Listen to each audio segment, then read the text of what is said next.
What's going on, everybody? My name is Extra the Director, and I present to you Life Outside the Box. This was a show that was created to show appreciation to a large community of people that many don't understand, but a lot of people respect. Each week I'll be bringing on a guest to show you the holy grail of their sneaker collection and why we are who we are. Tune in every week for Life Outside the Box. Make sure you like, comment, and share. Turn on your post notifications for an update for every time I drop an episode of this show. We're gonna get real crazy this season. You're welcome to Life Outside the Box. Welcome to Life Outside the Box with your host here, Extra the Director. Today I got a very special guest, a man that I've known a very, very, very long time. We have so much history together, it's ridiculous. I want to bring to you right now the owner, the creator of Nick Every clothing line. Here you go, my man Darnell. Darnell, what's going on, brother? What's up? What up? All right, so now today you brought us a special treat, man. I brought you on the show for a specific reason, because you're not the normal sneakerhead in my eyes. You're one of those guys that you look for gems elsewhere other than what people look for. Yeah. As far as, you know, typically people will go Jordan, people will go Dunk or Yeezy. You go left when it comes to a Nike. And you choose Air Maxes, but you don't choose just Air Max 95, 97s like everybody else. You choose a specific Air Max.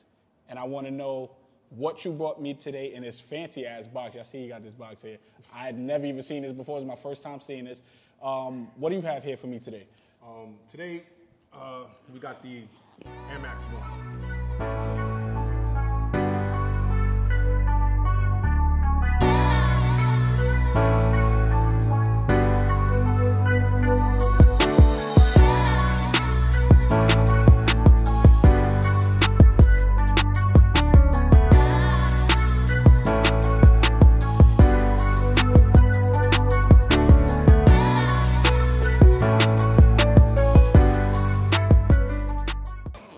I chose that because of my age. A lot of young kids out today, you know, they don't appreciate the Air Max 1. I remember this sneaker when it came out. Okay. This was like the first sneaker that had the air bubble. It was like something completely out the norm. I was a young kid. I thought it was something dope.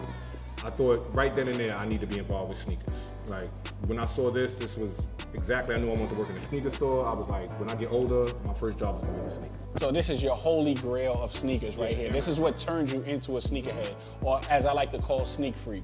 So this is what turned you into one of those. This solidified it. Okay. This solidified it, yes. Was it this color wave, or was it the pattern of the sneaker itself? It was the design of the sneaker itself. It was something that was never done before. Like it had all these intricate little designs in them, like just the lines going here, just little creases, things. And I was like blown away as a kid. I had never seen nothing like this. So like, I was like, I need this. And then growing up with it, you start realizing that it's not just a running sneaker, because that's what it was made for back then. It wasn't a lifestyle sneaker, it's a lifestyle sneaker now. Nobody uses this to run in. Right. Everybody uses it to wear with their jeans and stuff now, right? Yeah. But back then it was a running sneaker. So this was a running sneaker that they thought was gonna be athletic. It's gonna be revolutionary. And so I watched it grow and move into like where it's at today, where like, you don't even think about this as a running sneaker. Absolutely not. You wouldn't see this in it. And if you pay attention, a lot of the times, and a lot of these movies, TV shows, if you really pay attention to the footwear, like us being who we are in the culture, we used to pay attention to what Martin had on, what Will Smith had on. Will Smith is a big Jordan guy. Yes. in the Fresh Prince of Bel-Air. Martin wore a whole different type of variety. Yeah. But if you look at a lot of movies and a lot of TV shows, you will actually see the Air Max 1 in that show in multiple colorways. So you bought this colorway here today. Tell me why you chose to buy this color, bring this colorway today. Because it was just classic black and white. Okay. I think that I have multiple pairs of Air Max 1s, but I was like, I just bought this black and white colorway because I wanted to really highlight the fact that the sneaker's all black, but almost each fabric on there is different. So Absolutely. Therefore, it's tonal, but it still looks different. It still has its pizzazz as a regular Air Max 1 would normally do with different colors, but this is all black, but you can still see that suede here, a different type of suede here, a velour here, like you can still see there's leather up here, you know what I'm saying? Like that to me makes sneakers dope to me now, like checking out the different fabrics that they use for different areas of the sneaker. Right, yeah, I definitely respect it. So just give me a time in your life where you let's say you went to go buy a pair of sneakers and maybe you couldn't get them. What motivated you to, you know, become who you are as a person, become who you are as a man in order to say, you know what, I'm gonna do my own thing. And and going back to my original statement of this not being an average sneaker that somebody would bring, you know, when it comes to these functions, this is something that can kind of show you or kind of show the people who you are as a person. Yeah. This defines you as a man. That means you have your own style, your own unique sense of fashion, your own way of thinking when it comes to what you wear on your feet. So can you just kind of give me a brief scenario of something that you went through that'll tell us, you know, more about this shoe and what it means to you as a person? All right. Now I can give you a story that's gonna be amazing right now. So, it's not really about the sneaker. It's just sneakers in general, right? Okay. So, we like those stories too. Let's get it. I used to be a part-timer in Foot Locker, right? Back in the days, I'm like 43. So back in the days when sneakers didn't have release dates, when they didn't have, you couldn't go on the internet and see when sneakers were being dropped or what was coming next. Yeah. The only way you found out a sneaker was out or hot was either somebody had it on their feet, which 9 times out of 10 was the local drug dealer, or you went to the store and they just happened to have it on the shelf. That's how you found out something was available. Right. So I remember, I think it was it was 1990, I think it was 8. The Olympics had came out, the Olympic Jordans had came out, Olympic 6s. And I have a pair of those. I think Ray Allen was wearing them, and I think they were number 9. I think he had a number 9 on the back, and he was wearing those. I think Jordan was wearing a different sneaker at that time when they were in the Olympics. Okay. And I remember seeing somebody walk into the store with them. Like I was at work, clocked in, helping customers. Somebody walked into the store with a pair of Olympic 6s, and I lost my mind. I looked at my manager and said, yo, I'm quitting for today. I'm out.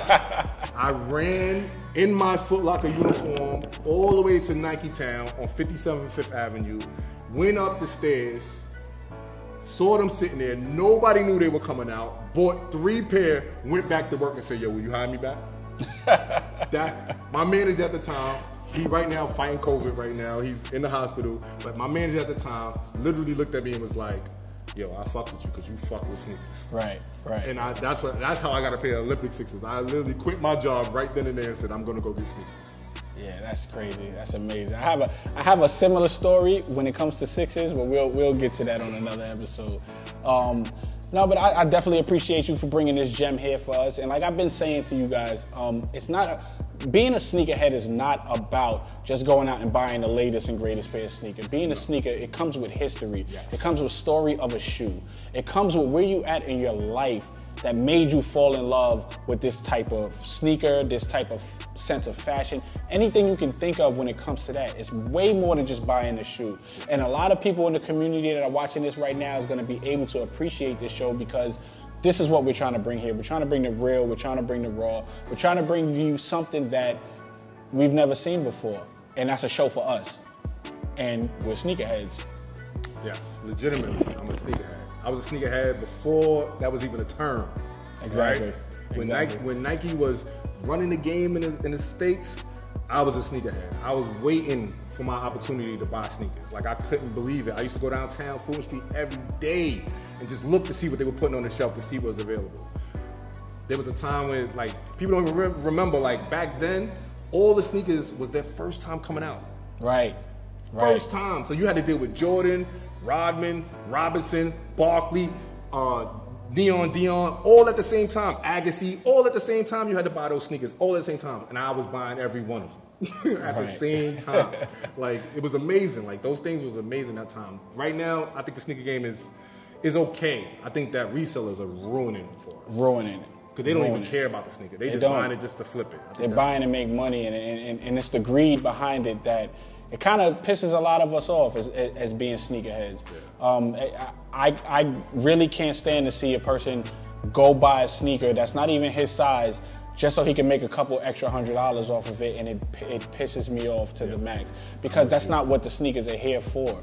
The sneakers, this wasn't a game that brought in to make money. They're treating it like drugs now, and it's not that. No, real seriously. People are standing on lines. People are standing on lines. People are getting shot for sneakers. People are getting beat up, jumped, and things like that. And we don't want that in our community. This type of community is solely based off of love, honor, and respect for these companies that produce these sneakers. You have Nike, you have Adidas, you have Reeboks, you have Jordan, you have New Balance. You have so many different companies that just want to make shoes for us to love and enjoy. And there's a lot of things in this world that's messing up that sneaker game. So I just want to say to y'all out there, stop fucking up our culture, man. Word. Simple as that. Word. Leave it alone. I ain't buying your resale sneakers. Go find something else. Yo, bro, I appreciate you for coming on this episode, man. You know how I love you, man. It's my man Darnell, and we out. All right, here's the part of the show where I personally take a sneaker out of my collection and I unveil it here on this show.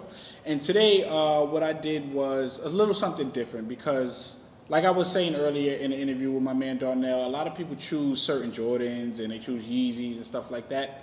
We're gonna do it totally different, Darnell.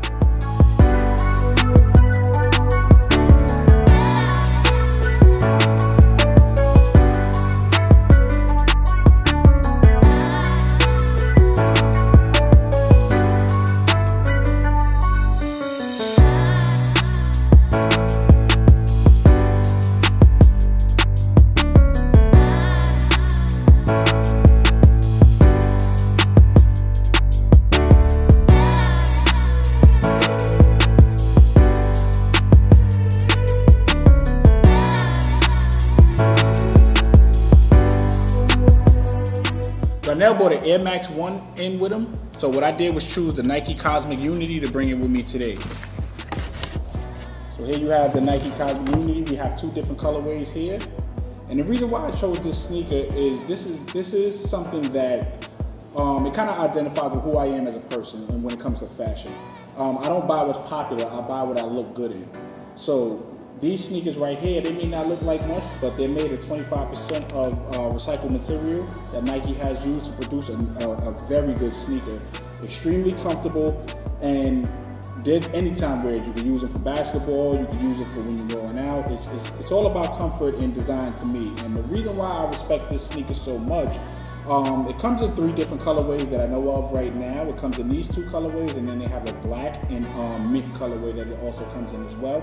But this sneaker is not a typical find. I know when I go out somewhere, I can put these on, either color, and I would never see anybody in them. And I like to be original. That's what it's about. A lot of sneakerheads will tell you originality is key. And this is something that makes me feel original. I don't know not one person with these sneakers. And that's why I appreciate these so much, because they look good, they feel good, and nobody else is gonna have them. And that's something that I definitely want to preach with people, is that you have to find your sense of style. You have to find something that you love and enjoy when it comes to sneakers. It doesn't make you a sneakerhead just because you buy the same sneakers everybody else has. It makes you a sneakerhead because you love and appreciate the sneaker, no matter what sneaker it is. You're gonna find gems out there, and that's gonna define who you are as a person. And right now, these are my gems. There you have it, Nike Cosmic Unity.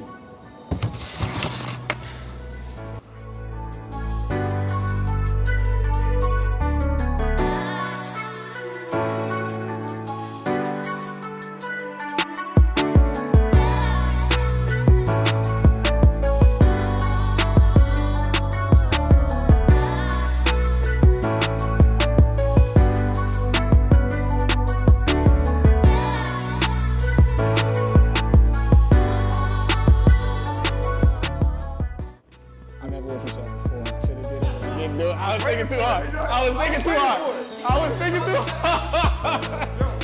I was thinking too hard, and I know when I think that hard, I'm a stumble, I'm gonna fuck it up. I was like, he didn't say it yet? All right, I did.